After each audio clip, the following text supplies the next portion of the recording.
Hi friends! Today we're talking about conjugating ER verbs, regular ER verbs.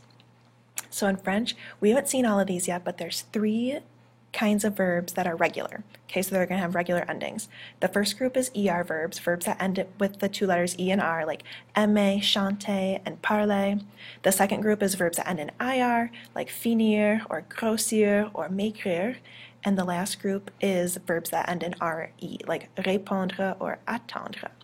So today we're looking at that first group of verbs, the ones that end in ER, and we've seen a lot of these, particularly on our page violette, right? So to conjugate, that means to make the subjects and verbs agree, we have to look at our infinitive, okay? And so we've got aimer here. We're going to drop the ER ending. So notice I've got it striked through, crossed off. So we're left with aim, essentially. Okay, and then you're going to add your appropriate ending, the ones that match up with the subject pronouns. So what are those? If you're talking in the je form, you're going to add an e. In the tu form, it's es. The il and elle and on form, you're going to add an e. The nous form, it's ons. The vous form, it's ez. And the il and elle pluriel form, it's ent. Right? And we've got our song to help us out. It's to the tune of Old MacDonald. So if you need help remembering either on your entero or your examen, how do I conjugate an ER verb? We're just going to sing this song. Are you ready? It goes E-E-S-E-O-N-S, E-Z-E-N-T. Okay, so that's to help us remember the different endings that we add on to the end of our stem, right? The end of our stem so we can conjugate, make our verb agree with our subject. So what that's going to look like here, if you want to say I like, you would say j'aime. If you want to say you like, tu aimes. He or she likes, il or elle aime. We like, nous aimons. Vous aimez, you guys like, or you formal. And then they like, il or elle aime. Okay, so I have the endings capitalized just so you can see them. You're not going to do this in your writing, right? And you won't hear it in your speaking. So I just did that to highlight for you. Here's a couple examples.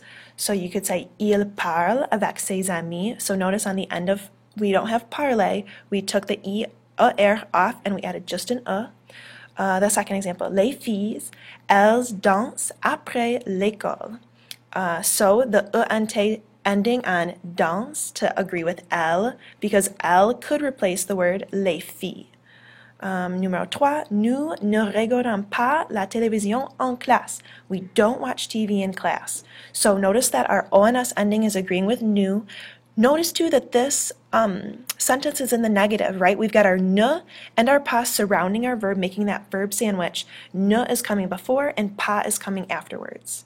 And then the last one, we could ask a question, have a little dialogue, right? So somebody could ask, tu aimes chanter? Do you like to sing?